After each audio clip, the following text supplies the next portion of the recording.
একে প্রাণঘাতী চুক্তিগুলো স্বৈর শাসক শেখ হাসিনা করেছিল তার মসনদকে পাকাপোক্ত করবার জন্য, এবং সে চুক্তিগুলো করেছিল নিতান্তই গোপনীয়তা রক্ষা করে, যেন বাংলাদেশের মানুষ যেন জানতে না পারে।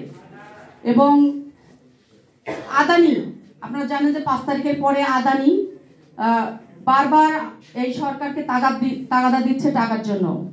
সে যে একটা ক্যাপাসিটি চার্জের জন্য বিলিয়ন বিলিয়ন ডলার কিন্তু আদানি নিয়ে যাচ্ছে আমাদের কাছ থেকে, যেটাতে আমাদের বাংলাদেশের কোনো লাভ নাই।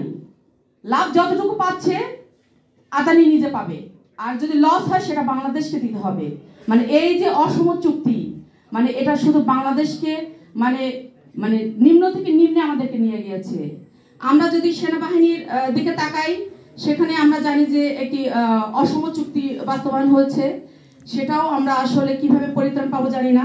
তবে এই অন্তর্বর্তীকালীন সরকারের কাছে আমাদের দাবি থাকবে প্রতিটা চুক্তি পর্যালোচনা করে যেগুলো অসম চুক্তি বাংলাদেশের জন্য ক্ষতিকারক, সেই চুক্তিগুলো অনতিবিলম্বে বাতিল করা হোক।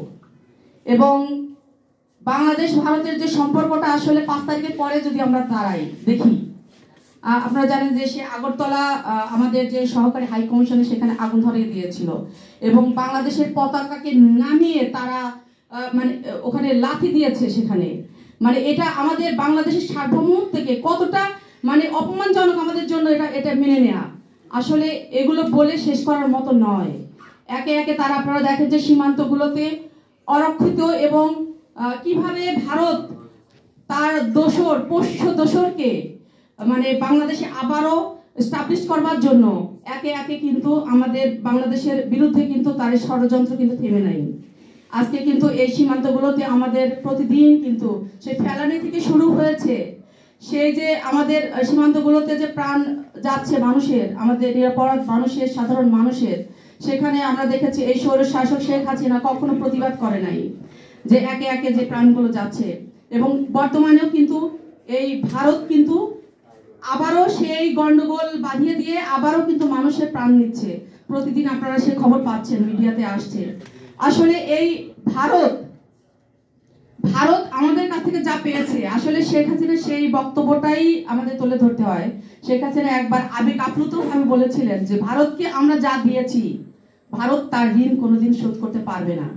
আসলে এই স্বৈর শাসকরা যখন প্রশ্রয় দেয়, আশ্রয় দেয়, তখনই কিন্তু আমাদের সামনে প্রতিমান হয়ে যায় যে আসলে আমরা কি হারিয়েছি এবং ভারত আমাদের কাছ থেকে কি নিয়ে গিয়েছে। এবং মানে ভারত বাংলাদেশকে একটি অঙ্গরাজ্যে পরিণত করেছিল। আমরা কিন্তু কখনোই সেটা মেনে নেব না। বাংলাদেশের মানুষ জীবন দিতে পারে, দেশকে রক্ষা করবার জন্য অকাতরে নিজের জীবনকে বিলিয়ে দেয়, এটা সেই 71 সাল থেকে কিন্তু আমরা দেখে আসছি। এবং 5ই আগস্ট কিন্তু আবারও প্রমাণিত হয়েছে বাংলাদেশের মানুষ তার দেশকে রক্ষা করবার জন্য, স্বাধীন করবার জন্য, গণতন্ত্রকে পুনরুদ্ধার করবার জন্য অকাতরে নিজের জীবন দিতে পারে। এটা আবারও 5 তারিখে সেটি প্রমাণিত হয়েছে। এই অন্তর্বর্তীকালীন সরকারের কাছে আমাদের অনেক প্রত্যাশা, আসলে সেই প্রত্যাশাগুলোর কোনো কিছু আমরা ফলশ্রুতি দেখতে পাচ্ছি না। আজকে এই সরকার তার 6 মাস অতিবাহিত হতে চলেছে। আমাদের যে দাবি ছিল একটি সুষ্ঠু ভোটের মাধ্যমে একটি গণতান্ত্রিক সরকার বাংলাদেশে প্রতিষ্ঠিত হবে, আমরা 3 বেলা খেয়ে পরে নিশ্চিন্তে ঘরে ঘুমাতে পারবো, আমরা কিন্তু এখনো সেটা পাই নাই।